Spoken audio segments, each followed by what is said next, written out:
Nggak bisa saudaraku. Mengucapkan selamat Natal kepada orang Nasrani sama mengatakan selamat Allah punya anak.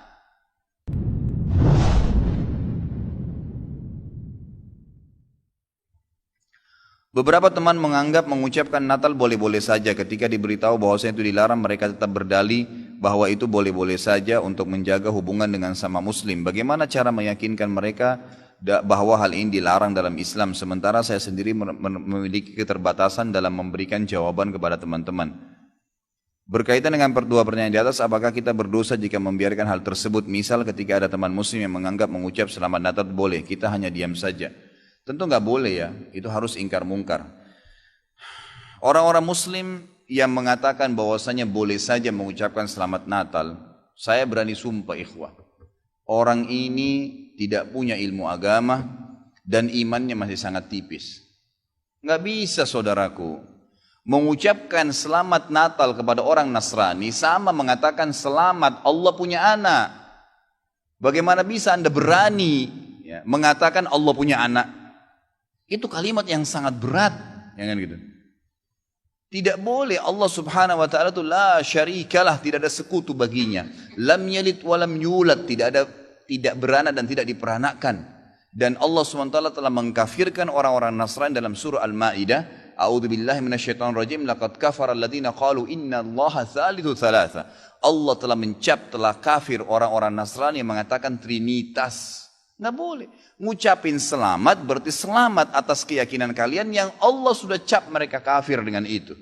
Bagaimana bisa dikatakan untuk menjaga hubungan dengan mereka? Kalau Anda menjaga hubungan dengan orang non-muslim, orang Nasrani dengan berteman, bertetangga, partner bisnis, kan gitu. Orang tua kita yang kafir kita silaturahim, tetap berbakti padanya. Kerabat-kerabat yang masih non-muslim kita silaturahim, jenguk kalau sakit, membantu orang miskin mereka, boleh saja. Tidak ada yang larang dalam Islam itu. Tapi jangan sama sekali berhubungan dengan masalah keyakinan dan ibadah mereka. Nggak boleh memang dalam masalah ibadah. Allah mengatakan, ini tadi subhanallah saya pikir antum sudah tahu nih. Ya, makanya saya ulangin lagi sebab turunnya surah Al-Kafirun. Al-Mughirah telah datang kepada Nabi SAW mengatakan, wahai Muhammad, Mekah kita bagi dua saja. Sehari buat kamu, sehari buat kami. Kata Nabi SAW, saya belum faham, coba jelaskan lagi. Kata dia, sehari Muhammad, kau dukung ibadah kami. Kau ucapkan selamat buat kami. Kau ikutin ajaran-ajaran agama kami. Sehari lagi besok kami ikutin agamamu, kami ucapkan selamat untukmu. Kami dukung ibadahmu. Apa jawaban Nabi SAW? Sehari-sehari. Biar adil. Kata Nabi SAW, tidak boleh. Kata dia, wahai Muhammad, sehari buat kami. Dukung kami, ucapkan selamat buat kami, ikutin ritual kami. Seminggu buat kamu. Kata Nabi SAW, tidak boleh. Muhammad, sehari buat kami, sebulan buat kamu. Tidak boleh. Sehari Muhammad buat kami, setahun buat kamu. Tidak boleh, kata Nabi SAW. Terakhir, hai Muhammad, sehari buat kami, seumur hidup buat kamu. Sehari kamu ikutin kami, dukung ritual kami, selamat buat kami. Kalau pakai akal sehat, kalau pakai akal manusia, bukan akal sehat, akal manusia saja secara biasa, kan gitu. Kita pikir, oh lebih baik sehari kita ikutin orang kafir, dukung saja, ucapin selamat sama dia, selesai. Seumur hidup akan masuk Islam. Apa jawaban Nabi SAW? Tidak boleh. Lalu Jibril AS datang pada saat itu langsung membawa surah Al-Kafirun. A'udzubillahi minasyaitonir rajim. Qul ya ayyuhal kafirun. Katakan kepada orang-orang kafir. Orang kafir ini semua yang tidak syahadat. Yang tidak mengatakan asyhadu an la ilaha illallah wa anna Muhammad Rasulullah, kafir. Jelas kafir. Dan itu Allah yang mencap mereka kafir. Gitu kan? Kafir artinya tidak beriman kepada Allah Subhanahu wa ta'ala. Orang Nasrani aja mengkafirkan Yahudi kok. Itu. Yahudi mengkafirkan Nasrani, mengkafirkan Muslim. Kenapa orang Muslim nggak bisa mengkafirkan? Karena sementara kita jelas-jelas meyakini kenabian Musa, meyakini kenabian Isa alaihissalam. Gitu kan? Mereka yang memungkiri Nabi Muhammad SAW, Nabi terakhir, berarti tidak beriman sempurna kepada Allah Subhanahu Wa Taala. Dan sudah banyak ayat Quran menjelaskan masalah itu. Gitu kan? Kata Allah Subhanahu Wa Taala, ya, Qul ya ayyuhal kafirun la a'budu ma ta'budun. Semua Yahudi, Nasrani, Majusi, penyembah api, penyembah gunung, penyembah pohon, penyembah apa saja, semua selain yang tidak syahadat ini, Saya tidak ikut-ikutan acara ritual kalian. Tidak akan ucapin selamat buat kalian. Tidak akan pakai atribut-atribut kalian. Dan kalian juga tidak usah repot-repot ikutin agama saya. Nggak usah.